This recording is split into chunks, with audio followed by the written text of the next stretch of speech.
Сәлеметсіңдер ме, қымбатты оқушылар? Өзін-өз тану сабағына қош келдіңдер. Сендермен осы сабақта қауышқаныма қуаныштымын. Бүгінгі сабағымыздың тақырыбы отбасы дәстүрлері деп аталады.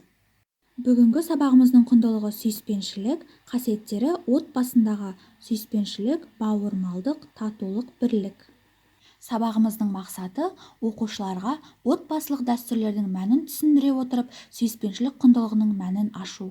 Балалар, 5Т ережесін есімізге түсіріп, тәртіп сақтап, оқып білуге талаптанып, тыныштықты орната отырып, тазалықты сақтап, бүгінгі күнімізді татулықпен өткізейік. Келесі айдарымыз жағымды көңіл күйге келу. Біз бұл айдарда тыныс алу жаттығуын жасаймыз. Аяқ-қолдарыңызды айқастырмай, түзу отыруыңызды өтінемін. Біз қазір тыныс алу жаттығуын жасаймыз. Тыныс алуға зейін қойған кезде біздің ақылымыз дем алады. Ауаны ішке жұту кезінде тыныштық пен ризашылық қабылдаймыз. Демді сыртқа шығарған кезде өзіміздегі мазасыздықтарды сыртқа шығарамыз. Кәне балалар, дайындаламыз. Көзімізді жұмамыз, арқамызды тіктейміз, қолдарымызды тізеге қоямыз. Тынысты ішке тартамыз, сыртқа шығарамыз. Осылай балалар 9 рет, 10 рет қайталаймыз. Баяу тыныс аламыз және шығарамыз. Үй тапсырмасына осы 11-ші сабақтағы әке тәрбиесі мәтінін оқып келу берілген болатын. Олай болса, астындағы сұрақтарға жауап береміз. Әкесі кішкентай бауыржанды қандай әдептілікке үйретті? Сәлем беру дәстүрі туралы не білесіңдер? Өз отбасыларында қонақ келгенде қандай дәстүрді сақтайсыңдар? Өз отбасыларында тағы қандай дәстүрлер сақталған? Саған қандай отбасылық дәстүр ұнайды және неліктен?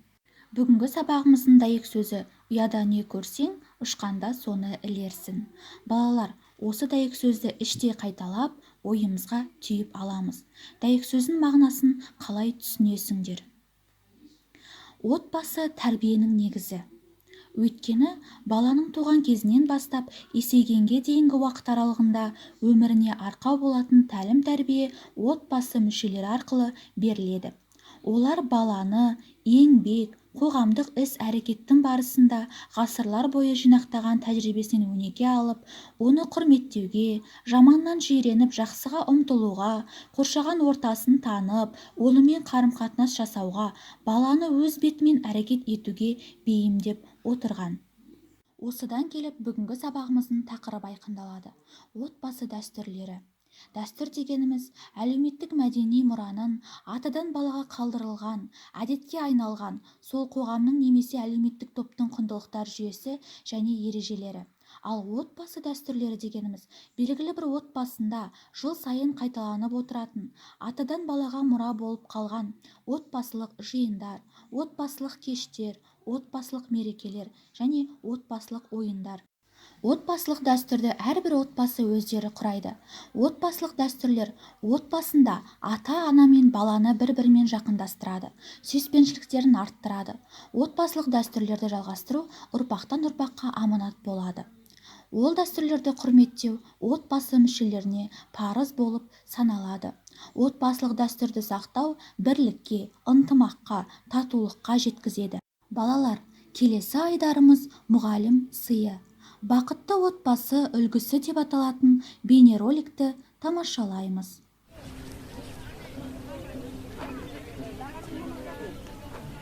Ертеде бір шаһарда екі кісі көрші болыпты. Олардың біріншісі бай саудагер Дәулет, екіншісі құдық қазып ақша табатын кедей кісі Сабыр екен.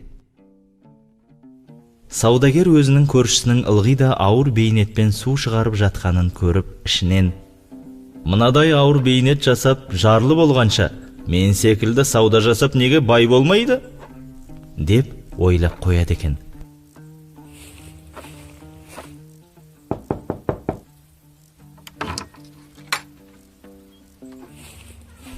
Бір күні ол көршісіне: «Қашан көрсем де ауыр бейнетпен пұл тауып жүргеніңді көремін.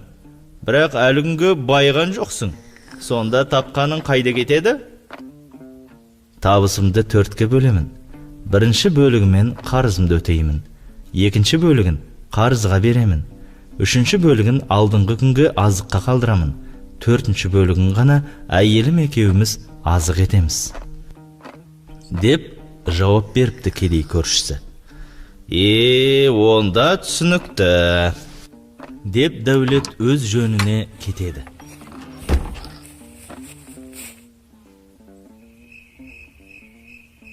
Бірақ сөздің мәнісін ұқпай, түнімен бас қатырып ұйықтай алмайды. Азанда болмағасын көршісіне барып, айтқанын түсіндіріп беруін өтінеді. Сонда көршісі сөзінің мәнін былай түсіндіріпті. 1 бөлігімен қарызымды өтеймін дегенім, табысымның 1 бөлігін кәрі ата-анама беретінімді айтқаным. Олар мені өмірге әкелді, бақты, өсірді. Олардың еңбегін түгел қайтару еш мүмкін емес. Перзенттік борышты ешқашан толығымен өтей алмаспын. Сонда да оны өтеуге тырысамын. Өйткені ата-анасына жақсылық жасаған бала пайғамбарлармен бірге жәннатқа кіреді деген.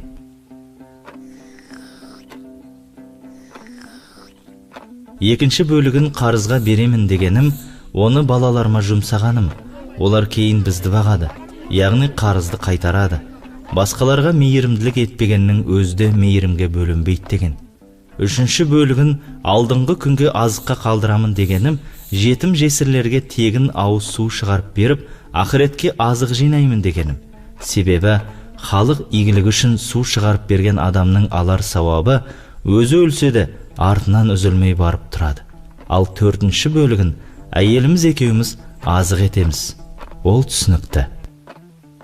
Балалар, бейнероликке байланысты өз ойымызбен бөлісеміз. Бұл бейнероликтен не түсіндіңдер? Отбасының татулығын ұстап тұрған қандай қасиеттер? Табысымды 4-ке бөлемін деген сөзді қалай түсінесіңдер? Отбасылық дәстүр түрлері. Отбасында дастархан жайып бас қосу, ақыл кеңес құру, бірге серуендеу, табиғатқа шығу, саяхаттау, кітапхана жабдықтау, туған күн мерейтой өткізу, кітап оқу, ертегі айту, ойын ойнау және өте көп. Яғни отбасы дәстүрі дегеніміз ата-ана мен баланың бірігіп атқаратын іс-әрекеті. Осы отбасылық дәстүрлерді есте сақтай отырып, шығармашылық бөлімде 1 тапсырмаға назар аударамыз. Яғни 1 тапсырмада біздің отбасылық дәстүріміз тақырыбында сурет саламыз. 2 тапсырмада отбасылық дәстүрлерді сақтаудың адам үшін пайдасы қандай екенін жалғастырып жазыңдар. Яғни отбасылық дәстүрлер отбасында қандай қасиеттерді дамытады? Мысалы, бірлік, татулық. 3 тапсырма бойынша бақытты отбасы тақырыбына 5 жолды өлең құрастырып жазамыз. Балалар, осы тапсырмаларды орындау барысында сендерге сәттілік тілеймін. Үй тапсырмасына келесі 12 сабақтағы 51-53 беттегі туған күн мәтінін оқып келеміз. Олай болса, балалар, әрқашанда өз отбасымызды бағалайық. Отбасындағы дәстүрлер мен құндылықтарды құрметтейік. Өз еліміздің болашағы жарқын болу үшін біз де аянбайық, үлес қосайық, білімді болайық. Сендерге үміт артқан ата-аналарыңды бағалаңдар. Балалар, осымен сабағымыз аяқталды. Сау, саламатта болыңдар.